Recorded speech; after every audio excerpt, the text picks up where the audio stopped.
Je vais commencer ce message avec une petite blague. Je sais qu'il n'y a pas beaucoup de parents dans la salle, mais moi, en tant que parent, j'aime noter les bonnes sorties de mes enfants. Et un jour, peut-être, tu feras pareil. Ce qui fait qu'après, là, j'ai un répertoire où je peux aller dans le temps un petit peu et voir ce que mes enfants, mes trois enfants, ils ont sorti. Et l'autre jour, j'ouvrais donc mon app où j'ai noté tout ça. Et je suis retombé sur une sortie de ma petite dernière qui a donc 4 ans, il y a quelques mois en arrière. On a fait une journée, on a visité une sorte de zoo, un safari park, et puis on a vu plein d'animaux féroces durant la journée. Et le soir, on était donc invités dans cette famille américaine où ils font la prière, là, comme on l'imagine. Et on fait cette prière, et puis là, ma fille de 4 ans, qui s'appelle Lexi, elle fait Mais moi aussi, je veux prier. Et là, il y a tous les regards autour de la table qui se tournent vers elle. Puis on fait Ben, vas-y, prie. Puis pas du tout impressionnée, elle nous regarde comme ça, puis elle fait Je vais faire une prière méchante. Et là, on est là, ok, vas-y. Et tu sais, après avoir vu tous ces lions et autres, elle nous fait comme ça Grand Amen. Et elle s'arrête là. Et on était pliés en quatre. On ne s'attendait pas du tout à cette sortie. Et là, je me suis dit ça, je vais lui la rappeler quand elle sera un peu plus grande. C'est la prière féroce de Lexi. Donc voilà, c'est les sorties comme ça. Et tout ça pour vous dire que ben, je suis dans une phase de vie où je m'émerveille sur les enfants. À tel point que, et pas que mes enfants, hein, à tel point que j'ai même rejoint Kids Planet avec Mélina il y a l'année dernière. Et franchement, c'est des matinées juste géniales. Et un grand merci un peu à tous les users, parce qu'il y en a beaucoup qui sont là. Regarde, par exemple, toi, tu as le t-shirt ICF Kids, Represent, bravo. C'était bien ce matin? Ouais, ils sont choux, hein. Ouais. Et aussi un peu wild, des fois. Mais, mais voilà, il y a des choses pour lesquelles on s'émerveille et auxquelles on ne s'attend pas forcément. Et je crois qu'on peut choisir un peu nos domaines où on s'émerveille. Je vous dis ça parce que 9 ans en arrière, je me souviens quand notre premier venait de naître, tout d'un coup j'ai réalisé que les week-ends allaient changer et j'ai paniqué. J'étais là, mais non, c'est pas possible, on va pas passer nos week-ends à faire des balades et aller dans des parcs. Tous les trucs que j'aimais faire, il n'y a plus de place pour ça. Et j'ai commencé vraiment à paniquer. Il a fallu que je passe au travers de cette peur et que j'aille voir ce qui se cache derrière. Et derrière, ben, il fallait aller finalement découvrir de nouveaux délires avec ses petits-enfants dès le plus jeune âge et vraiment cultiver cet émerveillement. Au point que maintenant, aujourd'hui, je peux dire, mais waouh, les enfants, vraiment, c'est un kiff, c'est vraiment un émerveillement, c'est même dur à dire. Et il y a des domaines comme ça où on peut choisir de s'arrêter et de mettre du temps, mettre de l'énergie, arrêter son regard. Et tout d'un coup, notre cœur, il est captivé. Et là où je fais le lien maintenant, c'est à propos de l'Évangile, parce que je crois que c'est pareil. C'est un de ces domaines fondamentaux dans notre vie, autant fondamental presque quand tes parents, tu te dis, mais en fait, je veux m'arrêter et m'émerveiller de mes enfants. Et ben l'Évangile, c'est pareil. Et en venant, je crois, comme ça, régulièrement, le dimanche à l'église, tu laisses une porte ouverte pour t'émerveiller. Et c'est vraiment de ça que j'aimerais te parler aujourd'hui avec cet évangile de Marc, parce qu'en cultivant et en donnant du temps et en s'arrêtant et en découvrant Jésus comme ça pendant 1 mois et demi sous une nouvelle facette au travers de cet évangile, eh ben, tes yeux vont commencer à s'illuminer et tu vas laisser ben, cette nouvelle saveur que Jésus il est en train de déposer dans ta vie venir embarquer ton cœur. Et ça va t'alimenter, ça va te porter. Et j'ai envie de t'encourager à vivre l'Évangile de cette manière. Alors, on va continuer sur le premier message qu'on a entendu de Cédric la semaine dernière, où il a fait un petit peu une introduction. On a parlé de ces quelques versets là, fondamentaux du début de l'Évangile. Et puis moi, je continue. On va s'arrêter notamment sur le chapitre 2. Je vais ajouter encore 2, 3 petites choses sur cet évangile de Marc, notamment pour ceux qui nous rejoignent aujourd'hui, qui n'étaient pas là la semaine dernière. L'évangile de Marc, il m'a vraiment frappé en relisant là, ces premiers chapitres, à quel point il est droit au but. Si tu n'as pas envie de t'ennuyer avec un des évangiles, tu lis l'évangile de Marc. Je veux dire, à la fin du premier chapitre, tu es déjà en pleine action, et c'est ce Jésus en pleine action que tu vas découvrir. Il n'y a pas beaucoup de, de gros discours. Par contre, il y a des phrases cash directes, un peu des punchlines comme ça qui te bouleversent. Tu ne sais pas trop quoi en faire. C'est assez captivant. Et en ce sens-là, l'évangile de Marc est assez unique. Tu sais, tu vas avoir des phrases du genre Jésus qui dit mais je ne suis pas venu pour les bien portants, je suis venu pour les malades. C'est les malades qui ont besoin d'un docteur. Puis tu es là, ok, tu es en train de dire quoi? Que je suis malade? Et en fait, tu vas vraiment te faire bouleverser par ces phrases choc. Et j'en ai une pour toi aujourd'hui que j'ai choisie dans ce chapitre 2, du coup, que je vais te lire. Versets 3 à 12, c'est l'histoire de l'homme paralytique. Certains d'entre vous la connaissez, on va la redécouvrir. D'autres la découvrent pour la première fois. Bienvenue dans cette merveilleuse histoire et on va voir comment Jésus répond à tout ça. Donc, oui, petit contexte encore. Chapitre 1, c'est Jésus, la star de Galilée. Je veux dire, tout ce qui bouge, il le guérit, il le transforme, il le libère. C'est hallucinant et les foules le courent après, à tel point que là, dans le chapitre 2, il est dans une maison, il rassemble quelques personnes. Ben non, c'est pas possible. Il y a la maison qui est full pack. C'était comme Pâques, là, il y a quelques semaines. Il n'y a plus une place pour entrer dans cette maison. Et c'est là que se passe notre histoire. Donc, on vient amener à Jésus un paralysé porté par 4 hommes. Comme ils ne pouvaient pas l'aborder à cause de la foule, ils découvrirent le toit au-dessus de l'endroit où il se tenait et descendirent par cette ouverture le brancard sur lequel le paralysé était couché. Voyant leur foi, Jésus dit au paralysé, « Mon enfant, tes péchés sont pardonnés. » Il y avait là quelques spécialistes de la loi qui étaient assis et qui se disaient en eux-mêmes, « Pourquoi cet homme parle-t-il ainsi? Il blasphème. Qui peut pardonner les péchés si ce n'est Dieu le seul ?» Jésus sut aussitôt dans son esprit qu'ils raisonnaient ainsi en eux-mêmes. Et il leur dit, « Pourquoi raisonnez-vous ainsi dans vos cœurs? Qu'est-ce qui est le plus facile à dire au paralysé? Tes péchés sont pardonnés? Ou lève-toi, prends ton brancard et marche. Afin que vous sachiez que le Fils de l'homme a sur la terre le pouvoir de pardonner les péchés, je te l'ordonne, dit-il au paralysé. Lève-toi, prends ton brancard et retourne chez toi. Aussitôt il se leva, prit son brancard et sortit devant tout le monde, de sorte qu'ils étaient tous très étonnés et célébraient la gloire de Dieu en disant, nous n'avons jamais rien vu de pareil. Ce passage est génial, c'est le passage de l'étonnement. Il y a tout le monde qui est étonné. À la fin, tout le monde est dans l'étonnement de voir cet homme se lever. Au départ, Jésus lui-même est étonné de voir ces 4 gaillards porter leur ami par le toit. Et puis on va le voir, tous ceux qui sont dans cette maison et le paralysé lui-même, ils sont étonnés d'entendre ce que Jésus va dire. Donc c'est le passage de l'étonnement.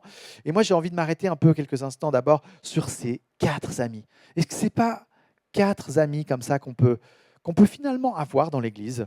4 potes qui sont là et qui feraient tout pour toi, comme ils le font pour cet homme paralytique. Ils sont pleins de confiance. Ils ont vu ce que Jésus a fait et là, ils se disent, mais hé, il n'y a rien qui va nous arrêter. On va t'amener au pied de Jésus parce que là, il y a une différence qu'ils peuvent faire. Ils sont pleins de compassion pour les souffrances de leurs amis et ils sont pleins de créativité. Il n'y a rien qui les retient dans la façon de trouver une idée pour que Jésus soit à l'œuvre et vienne toucher cet ami. Et ça, je trouve inspirant. On a envie d'avoir des amis comme ça, n'est-ce pas? Des amis que rien n'arrête. Et puis, justement, il y a cet étonnement. Jésus est étonné. Ils sont tellement étonnants, ces amis, ils sont tellement inspirants que Jésus lui-même est étonné. Et il va arrêter son speech pour voir ce qui est en train de se passer là. Et puis Jésus lui-même va les étonner en disant cette phrase que personne n'attend. Tes péchés sont pardonnés. J'imagine le gars, tu sais, en haut du toit, là. Le toit était, les tuiles, ou je ne sais pas en quoi il était, ce toit, a été dégarni. Il sort la tête, il est en train de remonter la corde, le gars, il est en sueur. Et puis, il entend Jésus dire, tes péchés sont pardonnés. Et imagine ce qui doit se passer dans sa tête, en mode, mais Jésus, tu n'as pas compris. On a fait tout ça, là, on a démonté ce toit pour l'amener à tes pieds, mais pour qu'il soit debout. C'est de le voir debout qu'on veut, c'est pas d'entendre cette histoire de péché, là. Donc vraiment, il y a cet effet, je pense, au travers de tout le monde, et le lecteur qui lit le passage, qui est le même, c'est de dire, mais d'où il parle de péché pardonné, là? Ça n'a rien à voir avec le besoin de cet homme paralytique. Et pourtant, Jésus, il a vraiment envie de mettre le doigt à cet endroit-là. Il a envie de dire à cet homme paralytique, mais à tous ceux qui sont là et à tous ceux qui lisent encore 2000 ans plus tard comme nous aujourd'hui, est-ce que c'est vraiment les besoins physiques qui sont à la première place, qui sont en priorité? Et là, Jésus il est en train de mettre le doigt sur le besoin spirituel de cet homme-là, même qu'il ne peut pas marcher. Il a envie de lui dire, tu sais, je sais que si je te guéris là maintenant, dans quelques mois, tu vas revenir et il y aura un autre problème dans ta vie. Et peut-être que tu as passé toute ta vie à te dire, ah mais si je pouvais marcher, ah mais si je pouvais marcher. Tu as construit ton espoir et ton identité sur le rêve de pouvoir marcher. Et tu sais quoi, peut-être ce gars, en fait, il sait tellement que c'est peine perdue qu'il a carrément peut-être construit sa vie sur le désespoir de ne jamais pouvoir marcher. Alors quand il entend parler de Jésus, et on l'a lu le chapitre 1, n'est-ce pas? On a vu ce qu'il a fait Jésus dans le chapitre 1. Il a guéri le lépreux, il a libéré l'homme de l'esprit impur, et il a guéri plein d'autres gens. Attends, là les espoirs sont ravivés, à tel point que c'est ses amis à lui qui vont le porter et qui vont l'amener au pied de Jésus pour qu'il le touche. Et là Jésus lui dit, tes péchés sont pardonnés. Autrement, il lui dit, tu vas pas assez loin. Il faut aller un peu plus en profondeur. Et il nous le dit à nous. Ça veut dire quoi? Ça veut dire que fondamentalement, la première chose qui importe dans nos vies à tous, quels que soient les problèmes que nous avons ou que nous n'avons pas, c'est notre relation avec Dieu qui prime et qui passe avant tout. Et est-ce que là, il y a l'émerveillement? Je reviens à ma question tout à l'heure. Est-ce que là, il y a de la place pour se laisser chambouler par ce Jésus qui veut te mettre en ordre, qui veut te mettre en règle, au point de te dire que tes péchés sont pardonnés? Et là, j'en vois venir certains en train de se dire, non mais attends, c'est quoi cette histoire de péché pardonné? Et si pardonner de quoi? Je ne sais pas toi, mais j'ai croisé plein d'amis dans mon parcours de vie qui n'étaient pas croyants et qui me disaient, mais d'où tu me parles de pardon? Je veux dire, pardonner de quoi? Je suis un gars bien, j'ai tué personne. C'est quoi l'enjeu? C'est quoi le problème? Et là, j'ai envie de parler un petit peu de ça avec toi aujourd'hui, parce que si prise de conscience il y a de notre condition d'homme et de femme comme ayant besoin d'être pardonnés, si on peut passer par cette case-là dans nos vies, il y a réellement l'émerveillement et réellement le besoin le plus profond de notre âme qui peut être comblé. Alors on va parler de ça. La Bible nous dit quoi sur nous en tant qu'êtres humains? Elle nous dit que notre plus grand enjeu à chacun de nous, c'est que nous avons tendance à construire notre identité en quelque chose d'autre que Dieu. Donc Dieu n'est pas au rendez-vous, et pourtant il voudrait l'être. Et pourtant il est notre créateur. Mais ce n'est pas lui. Alors on va s'accrocher à différentes choses dans nos vies. Ça peut être une carrière, ça peut être ça qui nous tient, ça peut être une relation qui est tellement précieuse, qui nous comble tellement, qui répond à tout ce qu'on espérait, on attendait, qu'on s'accroche à cette relation. Peut-être que c'est même les relations en général qui nous tient et qui nous donne notre identité, notre légitimité. Ça peut même être cette vie de famille dont tu rêves, un conjoint, des enfants, une maison, un chien. Tu vois, le cliché de la famille parfaite où tout va bien. Et il y a toujours cette même phrase, avec tous ces enjeux, qui vient résonner dans chacune de nos têtes. C'est celle-là. Ah, si j'avais ça, alors tout irait bien. Alors je serais heureux. Un peu comme l'homme paralytique qui dit « si je pouvais marcher ». Alors, ce serait tellement différent. Mais moi, je crois que Jésus, il aime suffisamment cet homme pour ne pas lui donner tout de suite ce qu'il veut. Et je ne suis pas en train de dire que Jésus, il s'en fiche de nos besoins physiques. La preuve, il va guérir ce malade. Il va en prendre soin.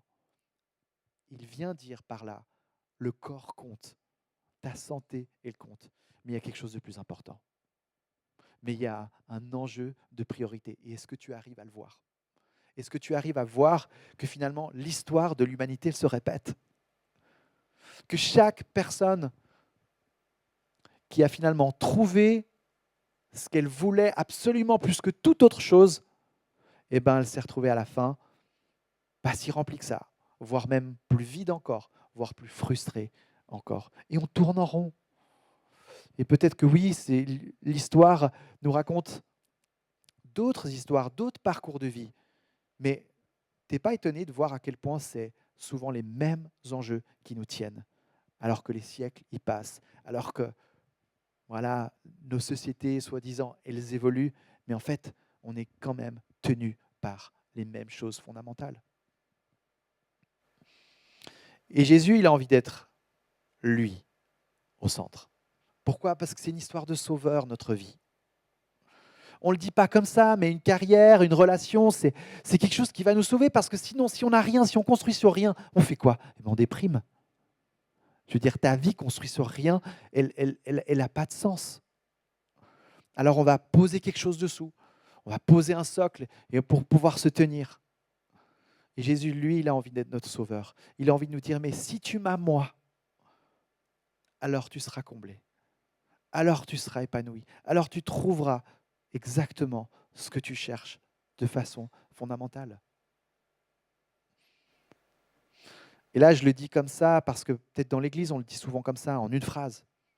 Si tu as Jésus, ça va résoudre tous tes problèmes. Et c'est exactement le piège dont j'ai envie de te parler aussi.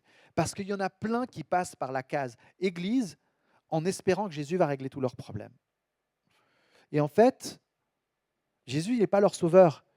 Il est un prétexte pour régler leurs problèmes, pour continuer à aller de l'avant et tenir leur prochaine quête.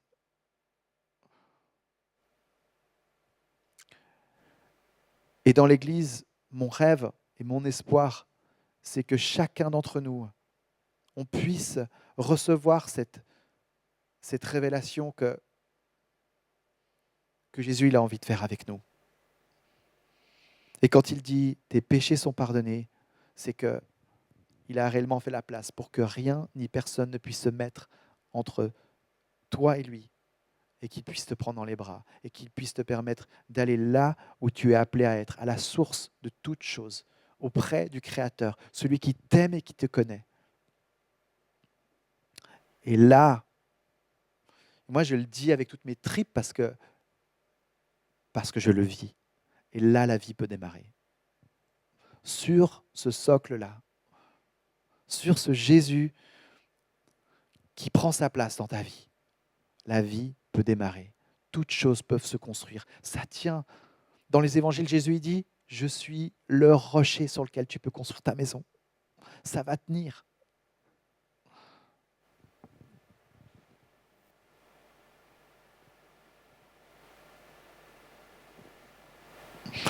Jésus, dans cette partie du texte, il dit à cet homme paralytique, tu vas pas assez loin.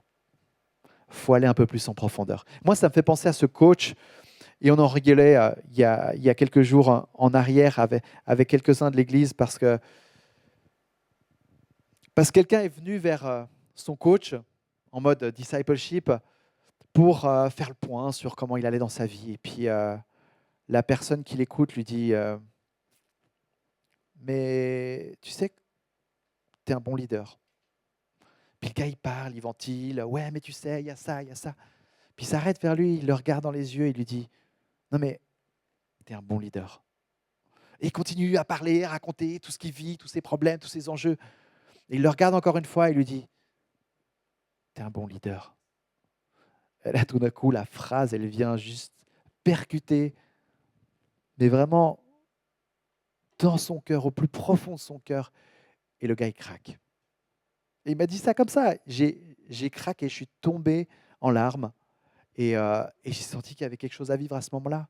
Et Jésus, c'est un peu cette image-là. C'est ce coach qui te dit, mais comment tu vas? Et toi, tu es là, oui, mais tu sais, il y a ci, il y a ça, il y a ci, il y a ça va vite, mais c'est cool. Mais comment tu vas? Tu vas passer en profondeur. J'aimerais t'emmener à cet endroit de ton être où tu ne tiens à plus rien d'autre, où tu peux dire, je lâche littéralement tout, je suis à nu, tel que je suis, avec tout ce qui va et tout ce qui ne va pas, mais c'est toi Jésus et c'est toi seul, et le reste passe après. Tu as déjà eu ce moment de prise de conscience où tu te tiens comme ça devant Dieu? C'est d'une liberté totale. Et je crois, avec sa question, Jésus veut nous emmener là. Tes péchés sont pardonnés. Oui, je sais que tu veux marcher. Oui, je sais qu'il y a ci, il y a ça, il y a ça. Mais, hé, il y a toi et moi. Il n'y a rien. Il n'y a rien qui nous sépare. Tu es invité à te tenir dans ma présence. Viens.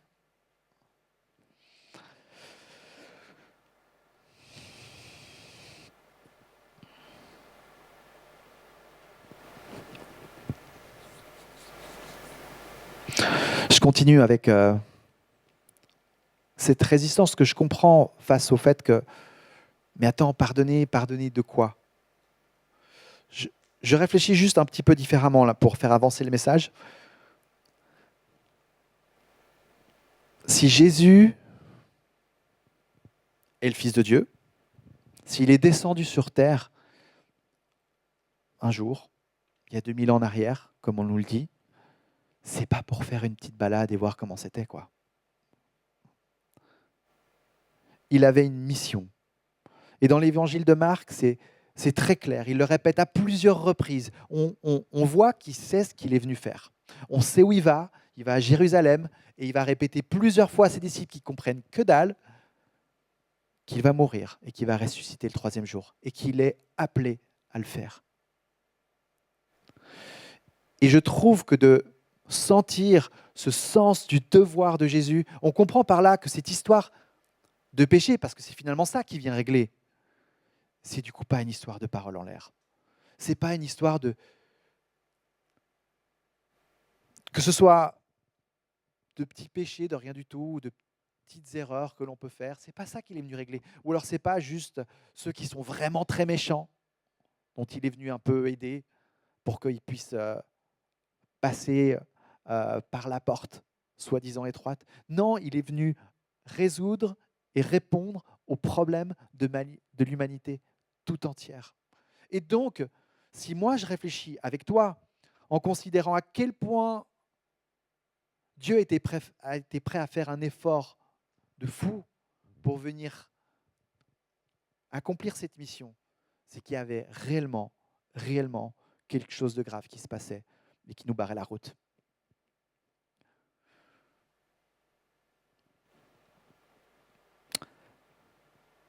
Et je suis en train de te dire que c'est à la croix que tout a été réglé.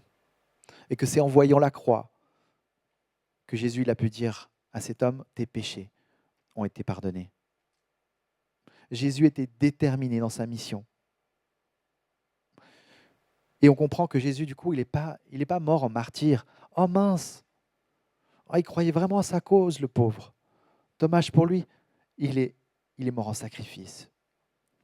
Il a choisi de passer par là. Ça a été dur. On sent qu'il y a eu des moments où il y a eu des doutes. Mais il est allé sur ce chemin qu'il avait choisi. Et donc, il y a un bénéfice pour nous à tirer de la mort de Jésus. C'est là que je veux en venir. Et on peut lire différents passages dans ce que dit la Bible. J'ai envie de t'en lire un en 1 Pierre 3, 18. Christ a souffert. Il n'est pas venu pour la balade. Hein. Christ a souffert pour toutes, pour les péchés, lui le juste, il a souffert pour des injustes, afin de vous conduire à Dieu.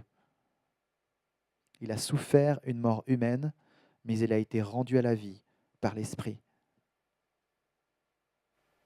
Et quand on lit ce genre de passage, on comprend qu'il y avait des obstacles sur notre route. Et ces obstacles, j'y viens, parce que j'ai parlé de cet enjeu, de ce problème qu'on a de construire notre identité sur tellement d'autres choses que Jésus. Finalement, toutes ces choses, c'est des obstacles. Et bibliquement, on appelle ça le mot péché. Et ce mot, je comprends, il dresse les oreilles, les poils des uns et des autres, parce qu'on n'aime pas qu'on nous lance notre culpabilité au visage. C'est brutal. Mais à un moment donné, et c'est ce que j'aimerais te dire, c'est qu'il faut qu'on puisse se voir en face tel que nous sommes. Avec nos besoins, avec nos enjeux.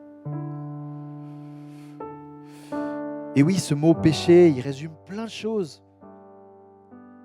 Mais il est en train de dire qu'il y a réellement des obstacles qui nous barraient la route pour que nous puissions être conduits à Dieu.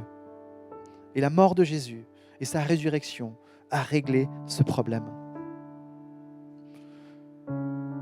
Jésus veut nous donner quelque chose. Et il peut le faire seulement si tu viens vers lui, tel que tu es.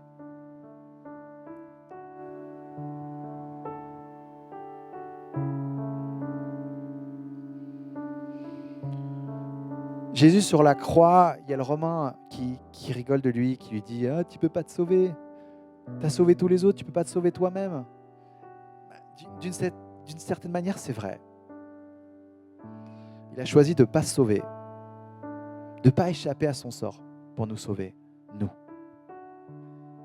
On est en train de parler d'un Dieu qui s'est donné. Voilà celui dont tu peux choisir de construire ta vie dessus.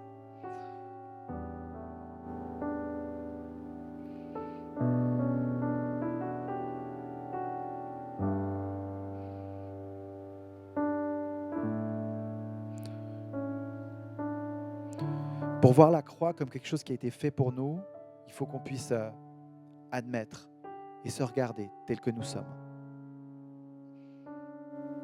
Je veux dire, loin de Dieu, notre vie ressemble à quoi?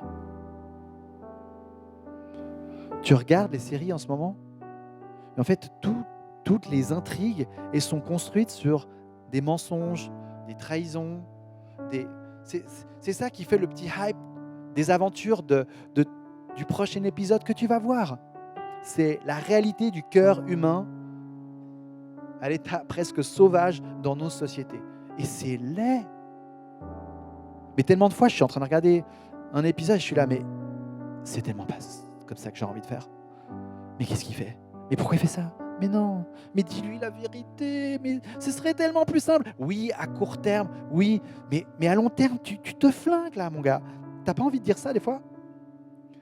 Et ça, c'est vraiment la réalité de l'être humain. Loin de Dieu, on est des loups, les uns pour les autres.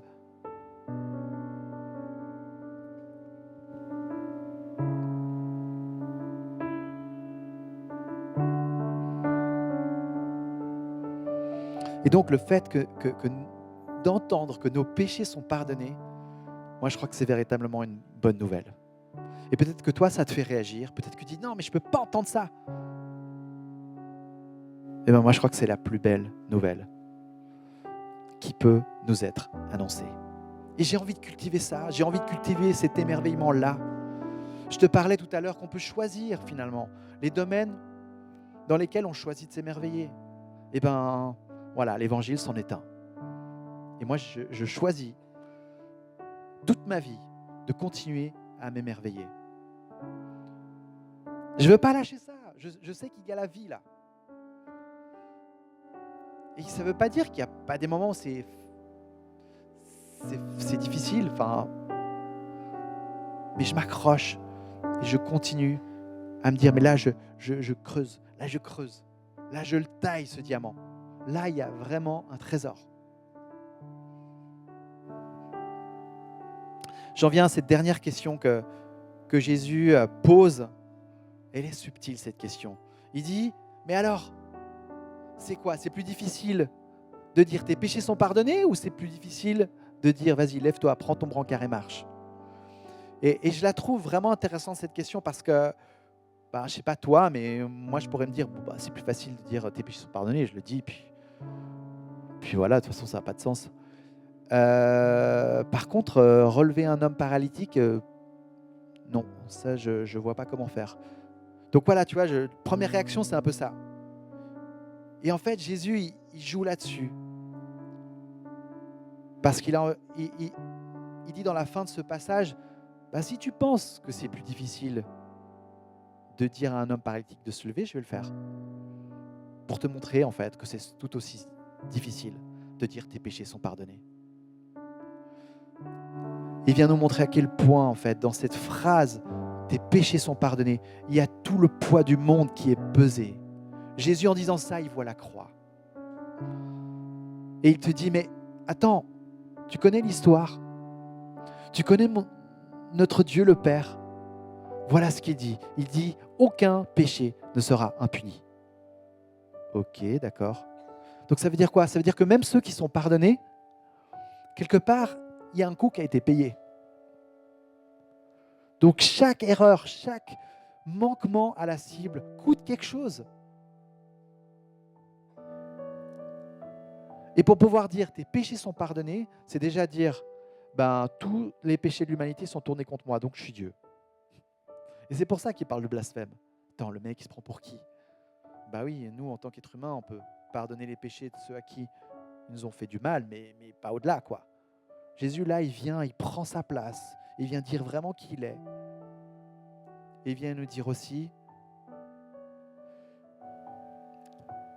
pour pouvoir dire tes péchés sont pardonnés, il fallait que je voie la croix en ligne de mire. C'était ma mission. Et je n'étais pas juste en train de la regarder, j'y suis allé, je l'ai fait. Nous, on sait la suite de l'histoire. Il l'a fait. Et aujourd'hui, on peut contempler ensemble ce passage, cette phrase, le poids de cette phrase, tes péchés sont pardonnés, en disant, mais waouh, tout a été accompli. À la croix, tout a été accompli. Il reste quoi à faire? Il ne reste plus rien. Il reste qu'à tomber à genoux et à s'émerveiller de la bonté, de la grandeur, de l'envie, du désir de notre Dieu de nous rencontrer tous. Alors j'aimerais finir ce message avec un cœur à cœur, avec notre Seigneur qui vient se révéler ce matin comme notre sauveur. Il veut être notre sauveur. Il veut que ce soit lui qui nous sauve les miches. Pas les autres trucs. Ça ne tient pas les autres trucs. C'est lui qui veut être au rendez-vous. Alors viens. Et si tu veux tomber à genoux, toi aussi, tu peux tomber à genoux. Si tu veux demander la prière, viens demander la prière auprès de Monica, Cédric va les déranger, moi-même ou d'autres. Et viens déballer tout ce qui fait obstacle à ton retour dans les bras de Dieu. C'est une révélation, je crois, à un moment donné. Je veux dire, là, j'ai un peu essayé de construire des arguments tant bien que mal, mais à un moment donné, c'est une révélation qui vient dans ton cœur et qui te dit, mais c'est vrai, en fait, je suis pécheur.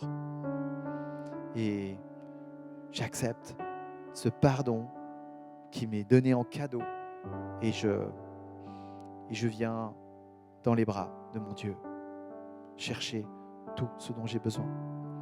Alors voilà, j'aimerais laisser un temps comme ça, où chacun peut le vivre à sa manière, où Jésus peut même venir te demander, mais comment ça va?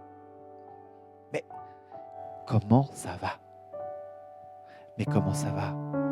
Vraiment, jusqu'à que tu craques, et c'est ok, craque ici. On est ensemble, en famille, on est des frères et des sœurs, on est tous dans le même bateau. Il n'y en a pas un qui en a fait pire que les autres. Je ne pense pas, honnêtement. Donc voilà, on a tous assez droit à cette chance de venir vers lui, de s'approcher de lui et de le laisser nous toucher là où on a besoin de l'être. Je vais faire une prière, je laisse ce moment à chacun, puis après on va, avec la band, chanter encore un chant qui pour moi a une façon de continuer à vivre ce qu'on est en train de vivre.